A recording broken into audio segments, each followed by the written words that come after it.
It was the fall of 2007 and I was going into the 10th grade.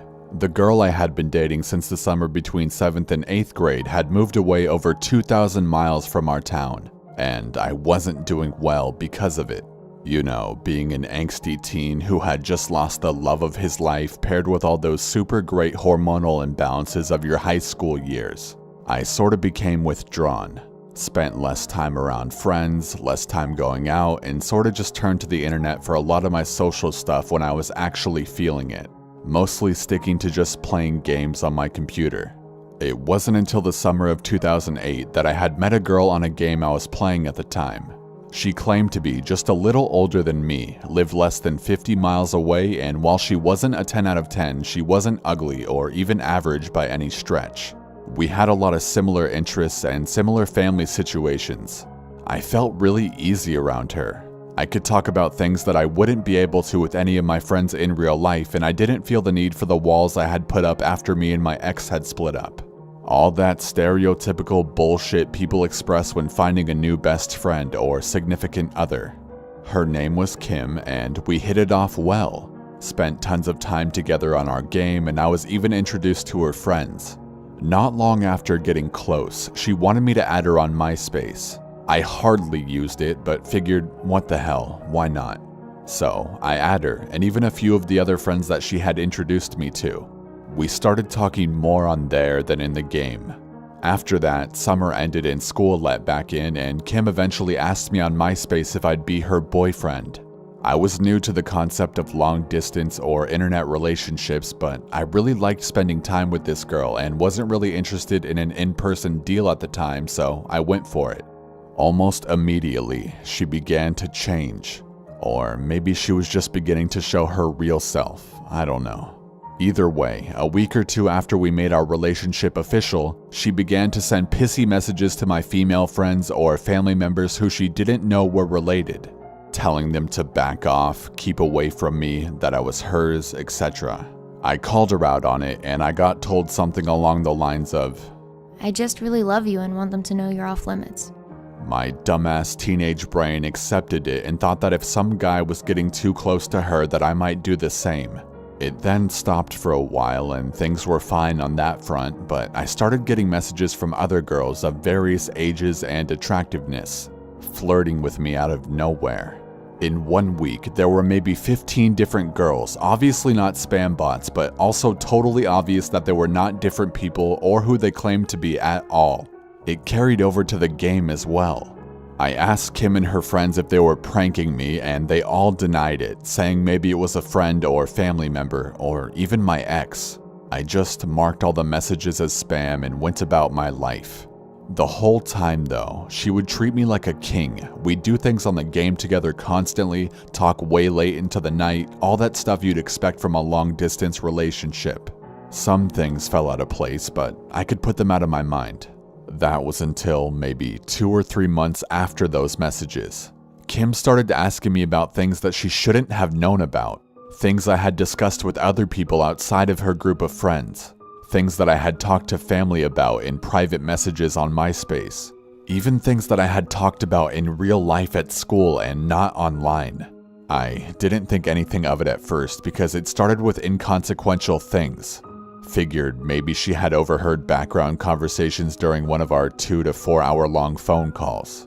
But when it started becoming blatantly obvious that there was no way she'd know details of some private ones, I flipped my shit and asked her what the hell was going on.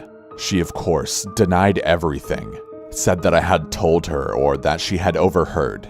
I didn't believe her and asked her how the fuck she knew about these things when some of them were only said in person to people I knew didn't know her.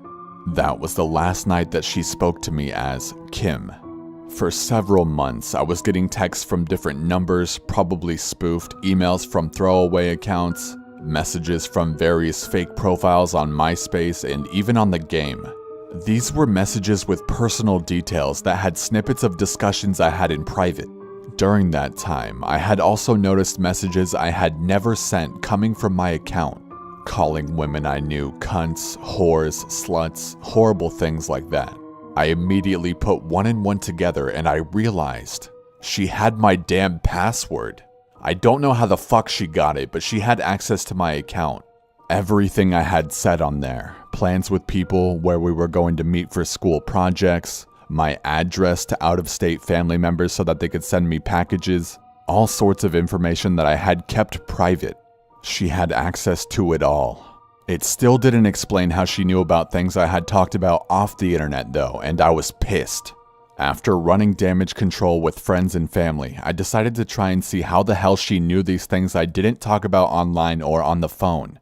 So I set up with a friend from school to meet up somewhere, telling him in real life that I'd send him a message on MySpace with all the details, and to act as if we hadn't talked about it face to face. We set up to meet at the park after dark that Friday night, with him messaging that his brother and his brother's girlfriend would meet us there with beer and pot, and that we should wait for them in the parking lot. He told me what time to meet him there and said that he might be a few minutes late since his bike had a flat and that he'd be walking. The actual plan was for him to intentionally be late and to scope out to see if anyone was following me while I sat there alone playing music on my Zune. Yes, I was one of the few people that had one. Friday night came around and I had made my way to the park around 8 p.m. At about 8:10, I see a car pull up into the other side of the parking lot with its lights off and just sitting there.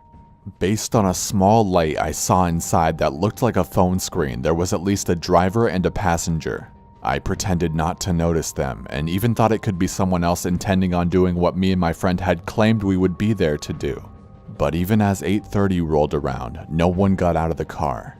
At 9 p.m., my friend walks up from the sidewalk that ran on the other side of the parking lot, stopping behind the car for just a moment while pretending to tie his shoes, and then walked up to me, saying loudly that his brother had canceled and that he had been called into work. Only a minute or two later, the car pulled out of the parking lot and sped off. My friend tells me that he had watched them follow me up the street, stop at the corner while I made my way to where I was going to wait, and then followed me in after a few minutes. He had taken down the license plate number and type of car when he pretended to tie his shoe, and he was saying that we should go to the cops. Being dumb, I told him I'd handle it myself. We left, grabbed pizza, and headed back to my place. That night, I changed my passwords and then sent the license plate number to every one of the accounts that had recently messaged me, telling them I knew who they were and to fuck off. In return, I got a message back from one of them telling me what I had wore that night and that they would, quote, see me again soon. After a week of texts telling me various things about me, I finally told my parents, who then called the cops. I gave them all the information that I had and was told that they would contact me if anything came up. While I never heard from Kim again or even the hordes of fake profiles, the cops never called. And when I called them, they would always say that they had nothing to report. I don't know if everything had scared her off, or if she just found another target. What creeps me out to this day, though, is that my friend had told me when he looked inside the windows, he hadn't seen any younger girls in that car. Just what looked like to be two very ugly-looking women at least in their late 30s. I don't know what they intended, if it was just stalking or if they had other things planned. But from that day on, I was a lot more careful with anyone who I met online.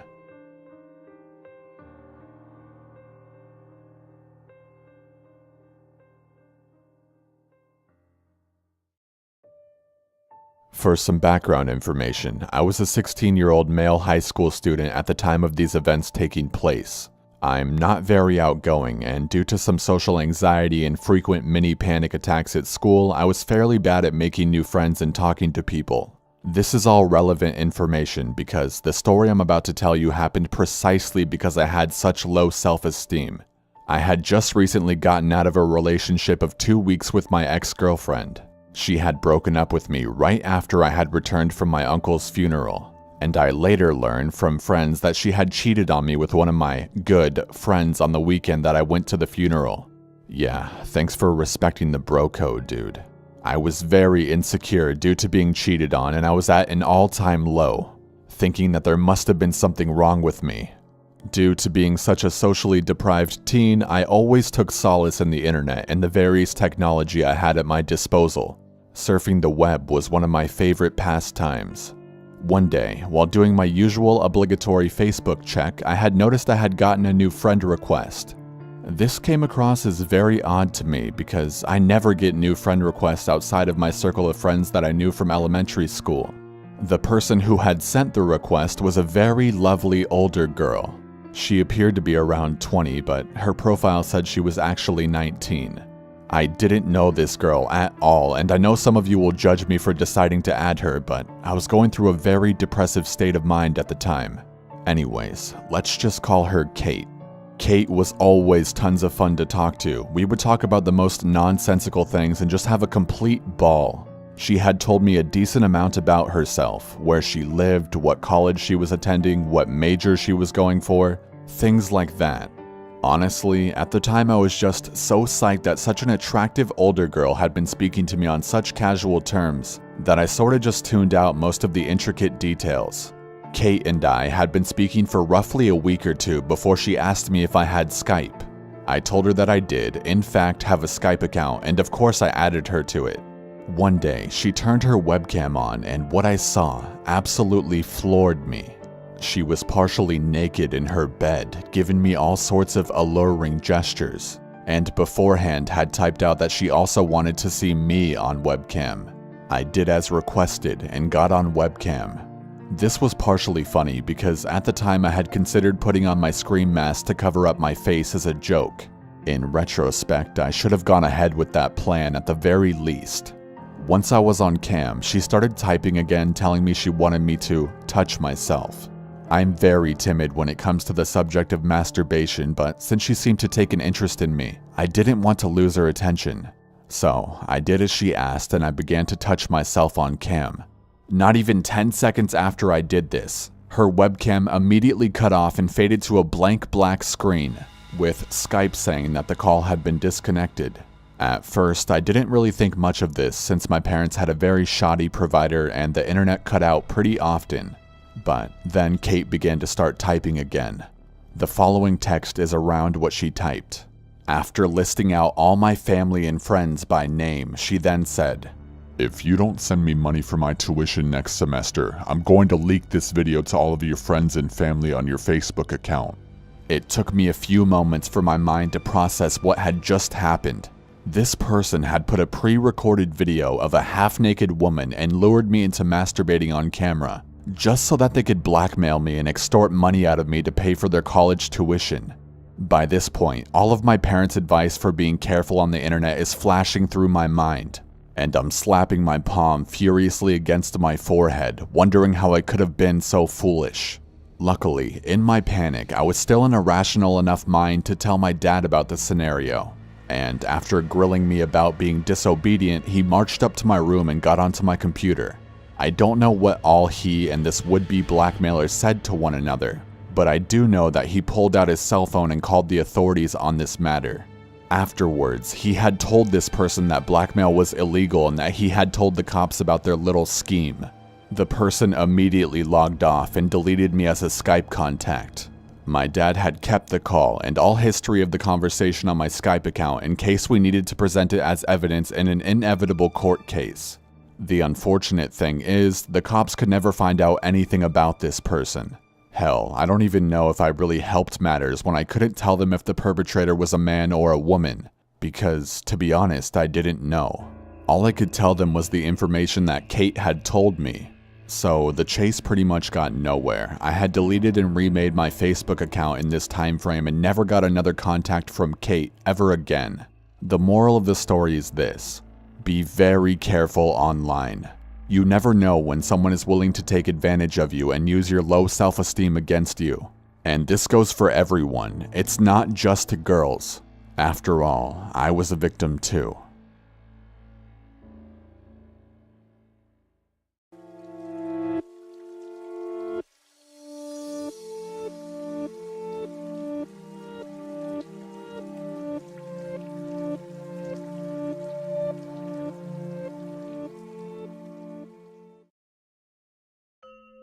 Hello friends, hope you enjoyed the video. Just wanted to give you some information regarding what happened in the second story. What happened in the second story happens very often and should be something you're aware of and careful about.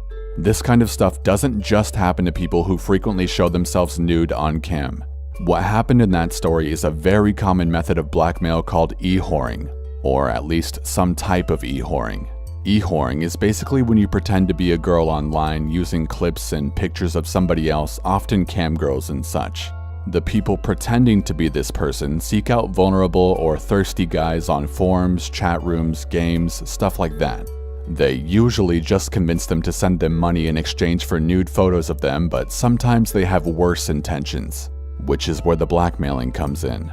They'll use your email and other information you've given them in order to find things like your Facebook. They will then often do exactly what happened in the second story. Get you to do something embarrassing on cam and then threaten to send it to everyone you know unless you give them money.